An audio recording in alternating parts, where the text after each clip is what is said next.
ప్రియమైన విద్యార్థులారా, ప్రకృతి సందేశం అనే పాఠ్యాంశం బోధించాలి అని అనుకునేటప్పటికీ ప్రకృతి పరవశింపవుతుంది. బయట మనకు తెలుసు, హాయిగా హర్షంతో కూడుకున్నటువంటి వర్షం పడుతుంది.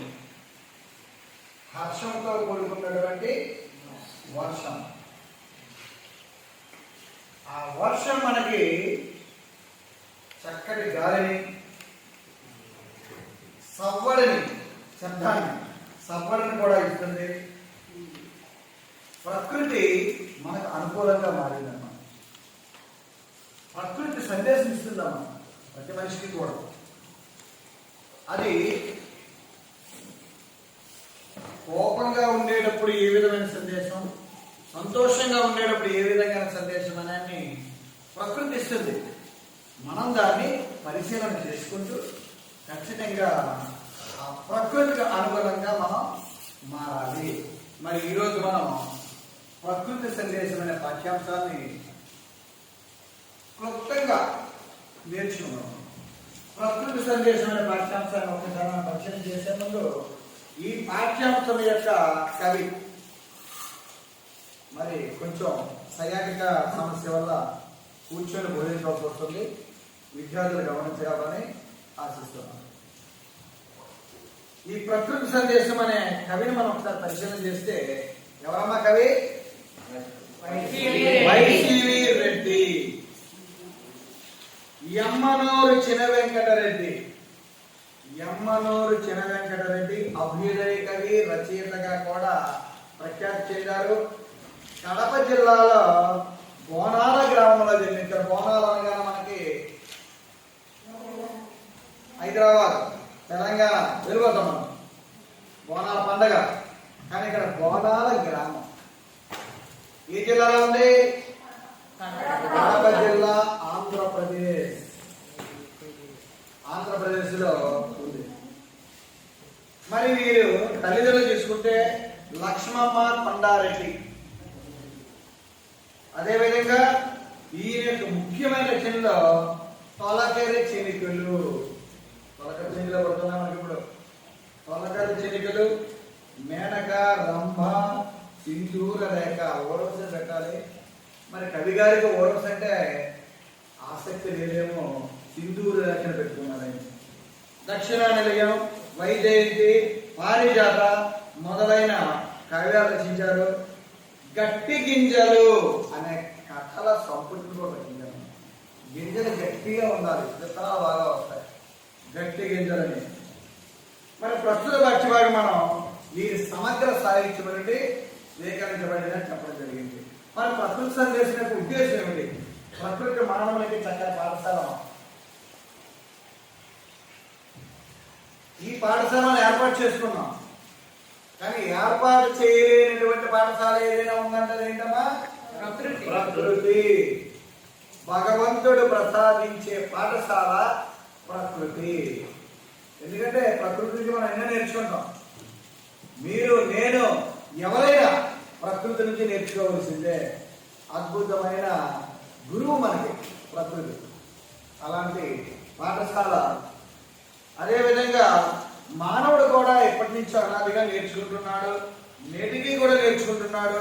ప్రకృతిలో చెట్టు, పుట్ట, ఇలా ప్రతిదీ కూడా ఎన్నో సందేశాలు ఇస్తుంది విద్యార్థులకి. ముఖ్యంగా మీకు ప్రకృతి ఇచ్చే సందేశం ఎంత గొప్పగా ఉంటుందని తెలియజేయడమే ఈ పాఠం యొక్క ఉద్దేశం. మరి ఈ పాఠం యొక్క ప్రక్రియ ఏంటి? గేయం అంటే గానయోగ్యమైనది, పాడుకోవడానికి అనుకూలంగా ఉంటుంది, మాతృ ఛందస్సుతో కూడి ఉంటుంది, శబ్ద సంబంధమైన లయ ఉంటుంది. మరి దీనిలో ఏ వస్తువులో వర్ణించాం? గేయములో ఏ వస్తువైనా వర్ణించవచ్చు. ఈ కళను కూడా వర్ణించవచ్చు, ఈ పుస్తకాన్ని కూడా వర్ణించవచ్చు, మస్తకాన్ని కూడా వర్ణించవచ్చు. దేనైనా. అందుకే శ్రీశ్రీ అంటాడు, కవితకి కాదేది అనర్హం. అగ్గి పిల్ల, సొంత పిల్ల, కుక్క పిల్ల, కవితకి కాదేది అనర్హం. దేన్నైనా మనం వర్ణించవచ్చు. కాబట్టి గేయంలో కూడా నీ నచ్చిన వస్తువు తీసుకోవచ్చు. మన వైసీ రెడ్డి గారు ఏ వస్తువు తీసుకున్నాడు ఇక్కడ? ప్రకృతి. ఆ ప్రకృతి సందేశాన్ని ఇప్పుడు మనం ఒకసారి ఆ ధ్యానయోగ్యమైన ఆ గేయం ఎలా ఉంటుందో ఒక్కసారి ఆదర్శ గేయంగా మార్చుకున్నాం. ప్రతి ఒక్కరు చూడండి.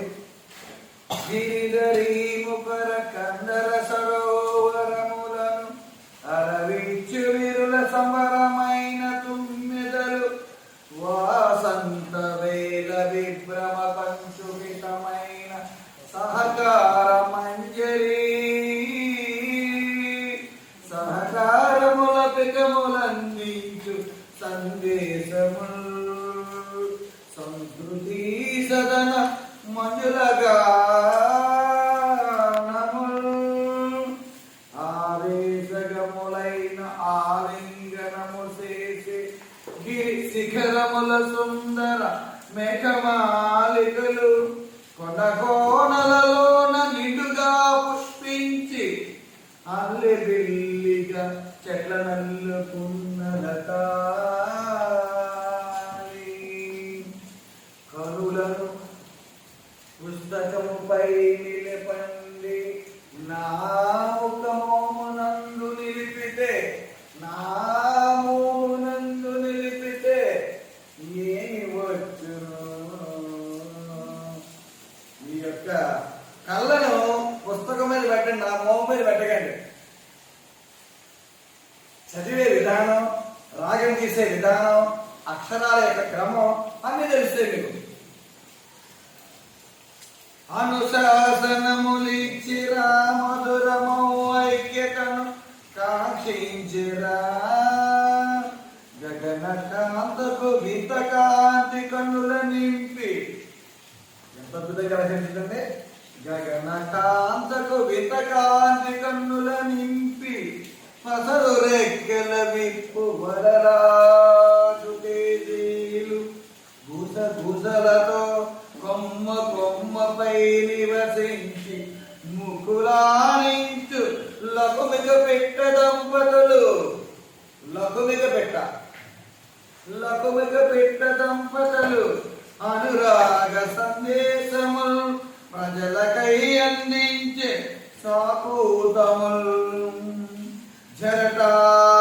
జరటారు నాచువులు కలిగి పోయేడు వేళ పురి విప్పి నాట్యములు పోహలించే నెమ్మి పైనుండి మెలకలై పారు చెలకన్నెలకు ఆటపాటల నేర్పు అలసమౌ తెమ్మెరలు సమయ దీక్షల నిచ్చున స్వేచ్ఛకై సమత మమతల తెచ్చెను. కష్టపడి కలిసి కట్టుగా నడిచి తిండి గింజల తెచ్చే తీరు చీమలవారు. తిండి గింజల తెచ్చే తీరు చీమలవారు. పువ్వున వ్రాలి పూదేనిలను తెచ్చి పొరుగు వారికి పంచిపోవు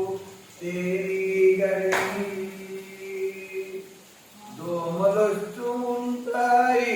ఆ దోమలని ఇలా అనకండి, ఇలా అనండి.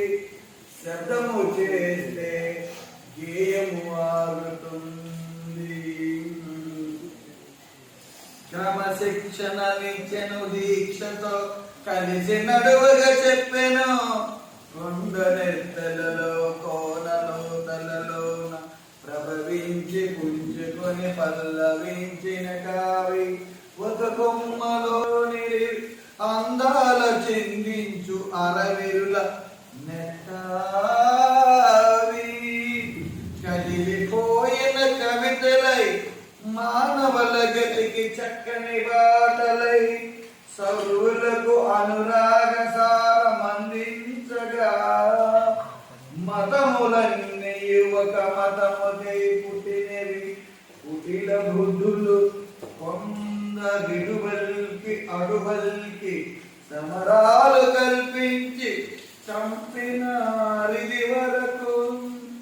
సాగిపోయిన జిత్తులు ఇకనైనా సాగనీయముని ఎత్తు ఎత్తులు ఎంత రాసపదాలు చూడవచ్చు. నింగిలో జీరాడు నీడలలోన గరిలో అందాలు కరబోయే పక్షులకు రేయనక పగలనక కాయి కష్టము చేయు కార్మికుల కర్షకుల కలిసి పలికిరి నేడు సమతకై పోరాడగ ఈ నేల శాంతి సౌఖ్యము నింపగా. గేయం ఇలాగే పడాలి నేను లేదమ్మా. మనకు నచ్చిన రాగంలో సంగీత సరస్వతి ఉండాలనుకోమ్మా. జ్ఞానయోగ్యమైన వాళ్ళకి నచ్చిన రాగాన్ని నేలవించుకుంటూ పాడుతారు. మరి మనం నాకు నచ్చిన రాగాన్ని ఏదో రాగాను, మీరు కూడా మీకు నచ్చిన రాగంతో రేపు ఖచ్చితంగా మీరు జ్ఞానయోగం చేయాలి.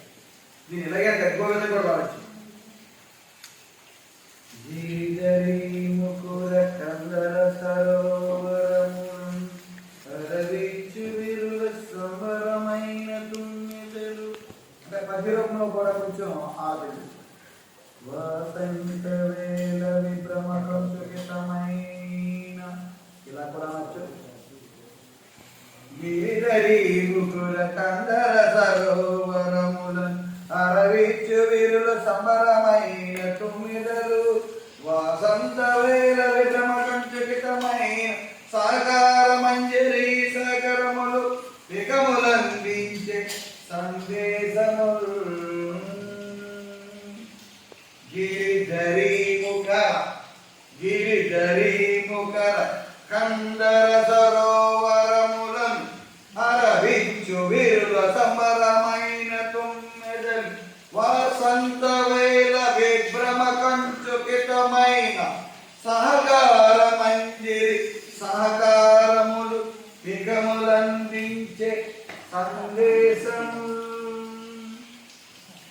ఇలా మనకు నచ్చిన వివిధ భావాలలో వివిధ రాగంలో కూడా వాక్యాంశాన్ని మనం పాడుకోవచ్చు. గానయోగ్యమైనది. మరి ఇదే విధంగా మీరు కూడా మీ ప్రయత్నం చేస్తారని, ఖచ్చితంగా చేయాలని మీ అందరూ నేను కోరుకుంటున్నాను.